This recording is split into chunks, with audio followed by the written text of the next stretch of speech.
Le Guardian, etc. J'ai lu des journaux canadiens. Dans toute la presse anglophone du Canada, des États-Unis et de Grande-Bretagne, ça a été un sujet majeur avec des dizaines d'articles dans les deux sens. En France, fondamentalement, dans la presse écrite, qui est celle que je viens de citer, le débat a été largement masqué. Le réchauffement climatique a-t-il aussi des conséquences bénéfiques pour la planète? Oui.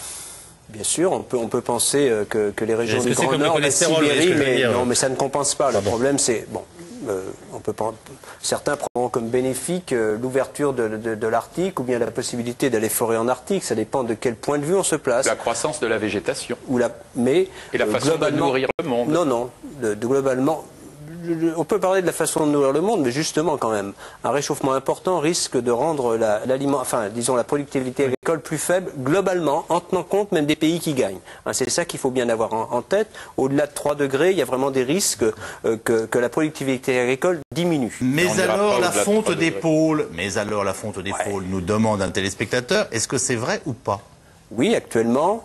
Le Groenland et l'Antarctique de l'Ouest contribuent à l'élévation du niveau de la mer, probablement pour 1/3.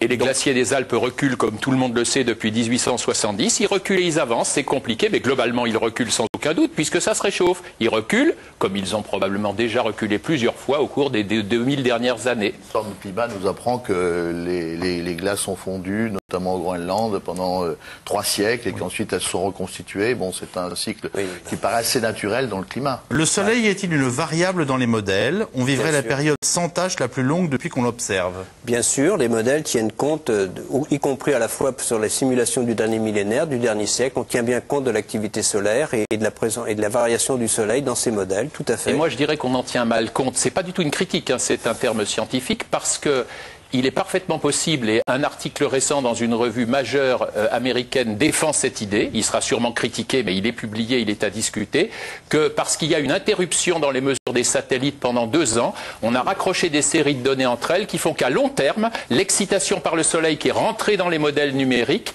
est d'un facteur environ 10, trop faible. Si c'est vrai, il faut tout multiplier par 10. Voilà où on en est encore. C'est très bien, c'est de la recherche. Mais vous voyez le niveau d'incertitude. Dans ces cas-là, il faudrait aussi discuter celui de Drigova qui dit le contraire, qui est sorti il y a 2 mois. Donc il faut tout discuter dans ces cas-là. Il y aura pas qui dit clairement, ce sont des spécialistes du Soleil qui disent clairement qu'il n'y a pas de variation de la tendance sur les 30 dernières années. Donc il faut discuter les deux. Bien sûr, et ça veut dire que l'incertitude en est encore à un facteur 10. Donc comment peut-on à aucun moment avoir dit qu'on était si sûr de tout ce qu'on a raconté? N'y a-t-il pas une hystérie environnementaliste en France par rapport au reste du monde? Non. C'est pas pire.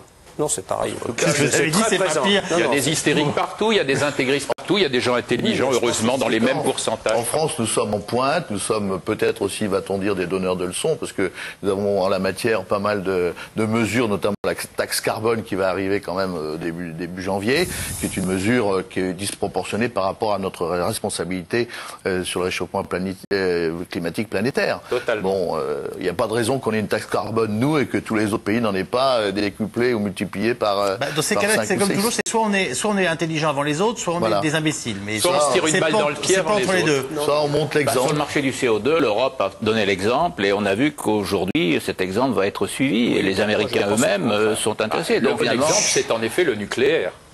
Alors, sur le nucléaire on ne va pas se lancer dans un débat sur le nucléaire, je vais pas m'en sortir. C'est lié. Ne faites pas ça à 4 minutes de la fin. Ah, c'est lié. Bon, alors, à quoi servira l'aide accordée aux pays pauvres et qui en contrôlera l'utilisation?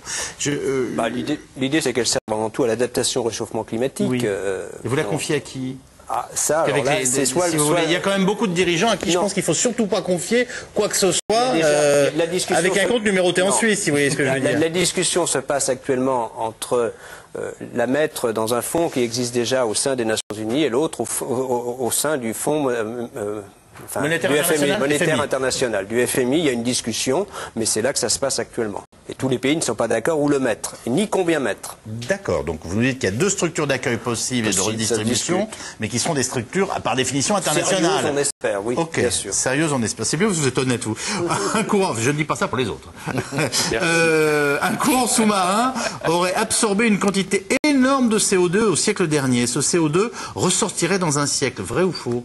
Ça, je dis faux, moi, non. Là, mais vous avez déjà entendu parler de ça ou pas? Non, pas. Ça ressemble beaucoup au monstre du Loch Ness. Oui, je dis faux. Bon, doit-on rouvrir la chasse au gaspillage? La chasse au gaspillage, c'est permanent maintenant. Oui, c'est une bonne chose. De toute façon, il y a tout à gagner. Mais c'est pour ça que les ressources s'épuisent, donc on a intérêt à faire la chasse au gaspillage. Et d'abord parce que c'est un potentiel de progrès technique, c'est un potentiel d'emploi, c'est pas négligeable. Et puis ça permet d'économiser des ressources qui autrement sont perdues. J'ai bien compris ce que vous nous avez dit tout à l'heure. Vous nous dites que nous continuons de dépendre à 80%. 88% au niveau mondial. De ressources épuisables. Épuisables. Absolument. D'accord. Ben, c'est sûr qu'il faut inventer des trucs. Hein. Absolument. Vous vouliez ajouter quelque chose, pardonnez-moi. Non, je voulais dire simplement qu'en effet, une fois de plus, le fait qu'on ait du pétrole seulement pour quelques décennies, au plus un siècle, et qu'il vaille mieux faire des choses intelligentes avec ces molécules fabriquées au cours des millions d'années, comme par exemple de futurs produits chimiques ou pharmaceutiques, plutôt que de les casser dans des moteurs de voitures de façon exagérée, ça fait partie des 50 choses qui sont intelligentes et qui n'ont rien à voir avec le réchauffement climatique. La vertu de tout ce qui se dit et de tout ce qui se fait à Copenhague, c'est que nous sommes entrés dans un nouveau siècle, qui est un siècle de l'économie verte, de la croissance verte, qu'il va falloir s'adapter, qu'il va falloir trouver. Ça, c'est un point positif. Même si nous ne sommes pas responsables, nous, du réchauffement climatique, on va être obligé de faire des efforts pour économiser des énergies, trouver d'autres moyens de combustion, etc. C'est bon, ça peut être bon. La seule chose que moi je reproche, c'est que on nous culpabilise alors que il n'y a rien de prouvé sur notre culpabilité. Est-ce un problème si de bonnes décisions sont prises à Copenhague, fût sur des chiffres un peu bidouillés? Pardonnez-moi l'expression me fait rire. C'est dur à répondre, moi je pense que les chiffres sont pas bidouillés. C'est sûr que si vous répondez à ça, vous accréditez le bidouillage.